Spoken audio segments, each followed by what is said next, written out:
I'm here with my brother. I had a gut instinct that my boyfriend was cheating on me because he's been so off and on and weird lately.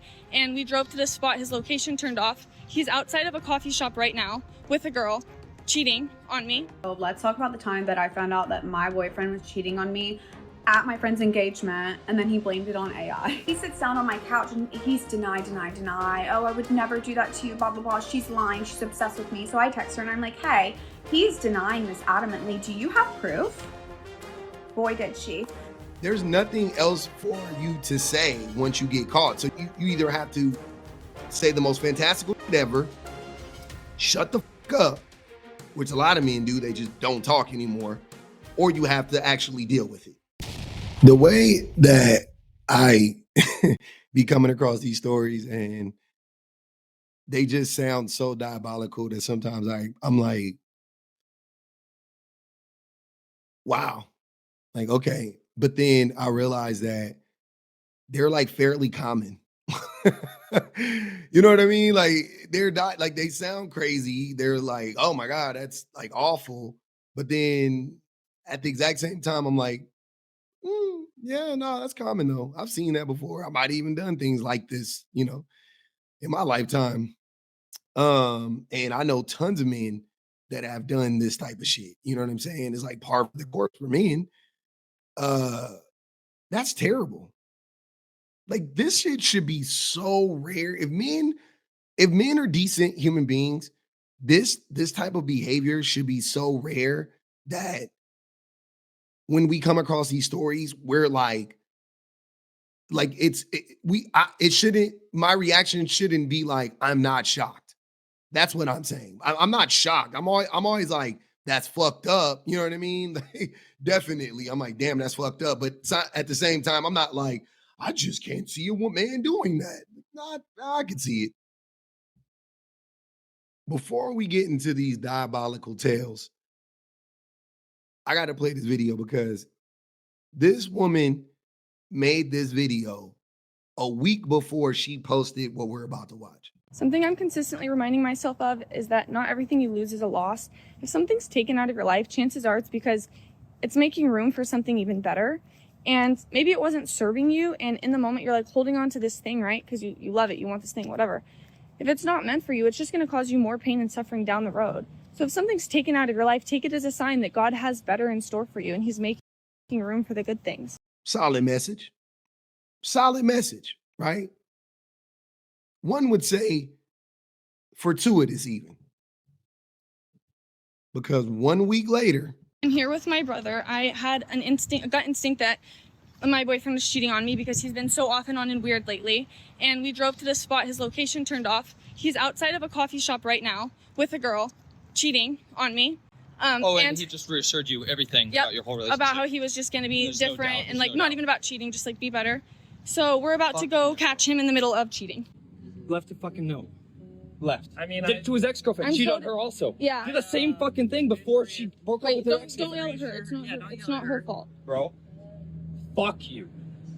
Nate, like You're such a coward. You're a coward little bitch. 2 days ago, There's nothing right about you. You tell my sister everything. I didn't reassure her last night. Says. Oh my God. I wish the worst. Like, I wish nothing Nate, but I have all the information. I'm so sorry. It's okay. Yeah. Like, I'm assuming Hinge, right? I'm assuming Hinge. Hey everyone, this is my cheating boyfriend. Cheating boyfriend won't have a conversation with me, and my brother's talking to the girl that he was cheating on me with. So if anyone ever sees him, his name's Nate. He's cheating. So I just had confrontation time with the girl, and she was so nice and understanding about literally everything. I caught the whole, like, a bunch of the stuff on video. Coward wouldn't talk to me, obviously, because obviously a cheater's not gonna talk to you, right? Because, like, what else can they explain when they get caught in the middle of a thing? So then he just sat there, and I blocked his car for a while, and then he ended up just driving off. Moral of the story is, follow your gut feelings. If you deep down feel like somebody is cheating on you, or you randomly have this urge of like, oh my God, something terrible is happening, go with your gut feeling, because God's not leading you in the wrong direction. And I just saved that poor girl from going through what I just had to go through and the person prior to me had to go through. Literally absurd. Like, oh my gosh. Wow. First of all, shout out to her brother for being a ride or die. I love that. I love when family gets involved in these moments. Second of all, shout out to her for being mature, right? I mean, as mature as I could expect somebody to be in this situation. She blocked his car, but I don't mind that. She confronted him. I don't mind that. I don't care about anything like that. Um, they rode up on him.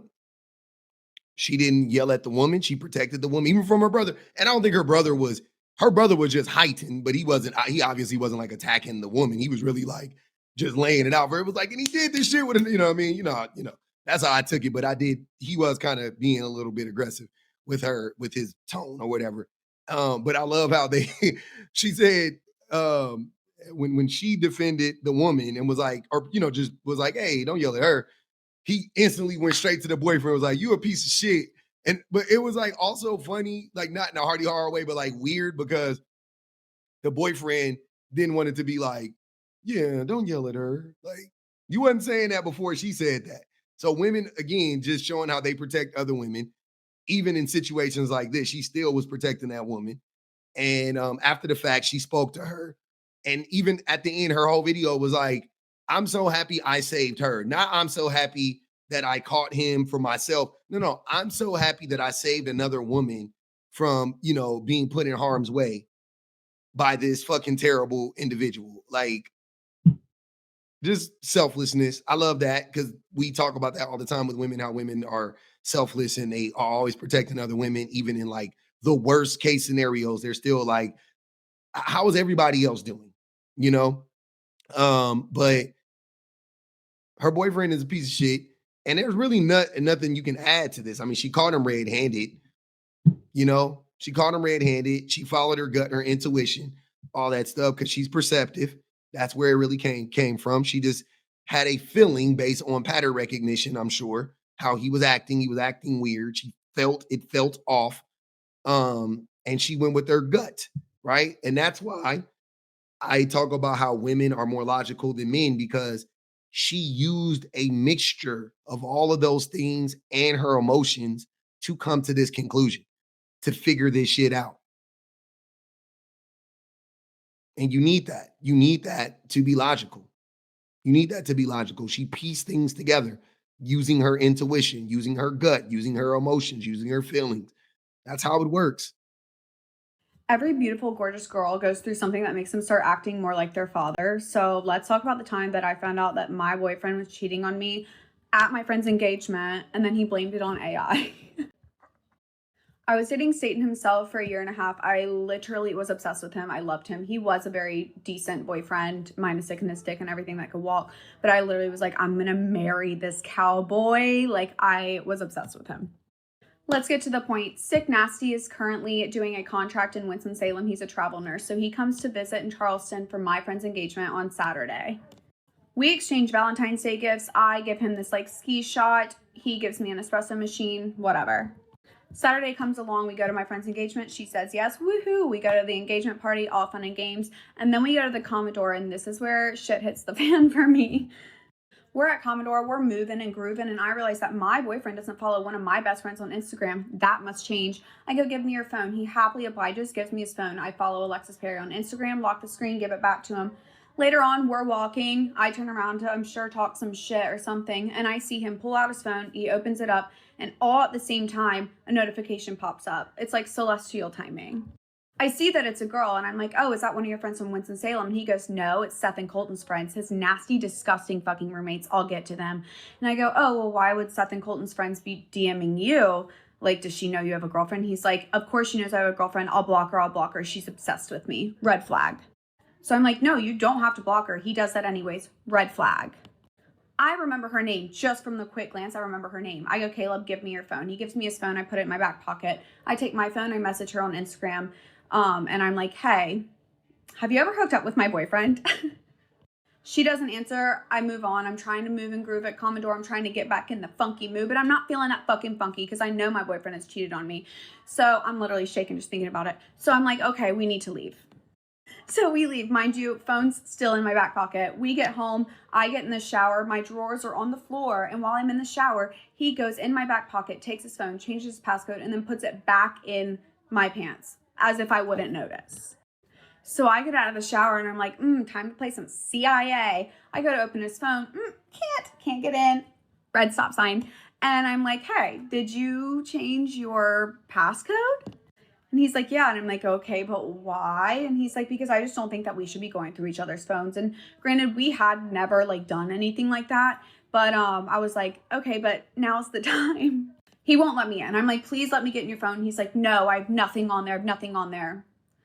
Whatever. So he goes to sleep, sleeps like a little baby in my bed. I'm up all night. I can't sleep. At one point I go out to my car. I start listening to Taylor Swift. That's how bad it was.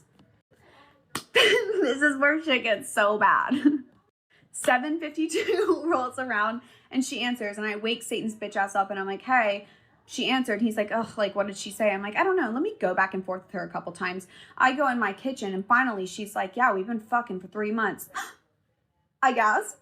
He hears me. He runs out and he's like, what? And I'm like, you've been fucking cheating on me for fucking 3 months? And he goes, no. I drop to the floor in a fucking fetal position. I'm rocking back and forth like a psych patient. I am pissed. Obviously, I'm pissed. And he goes, I'm gonna shit or throw up. And then runs to my bathroom, vomits everywhere. Awesome.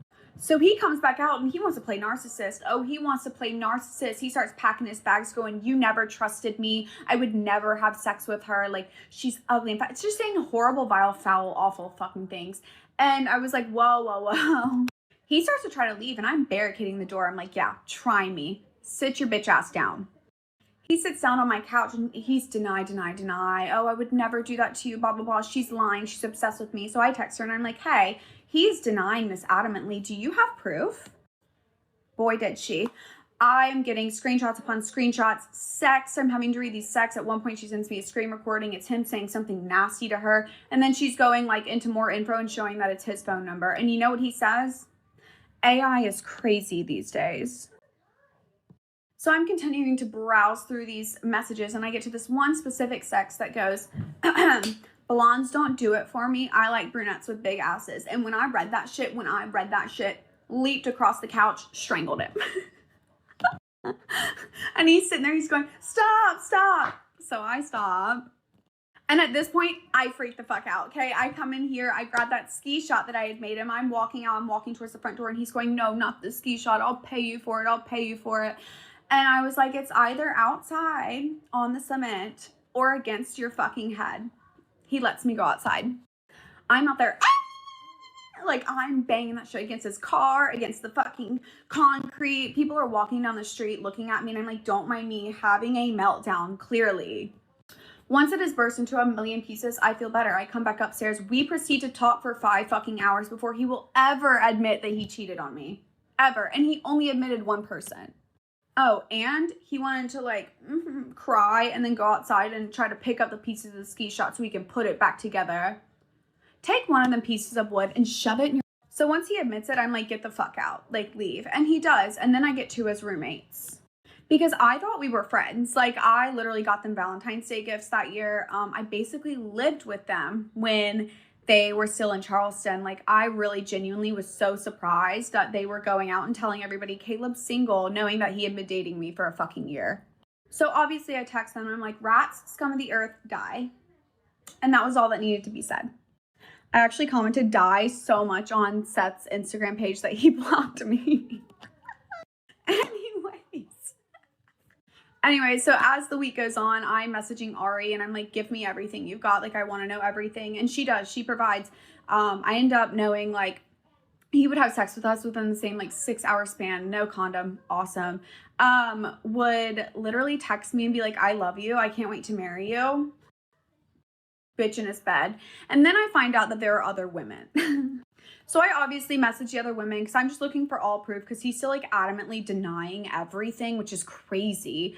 And, you know, I try to be as nice as I can, but apparently I wasn't nice enough. One of them ends up calling me a cunt, to which I sign her up for a bunch of spam calls because honestly, fuck you.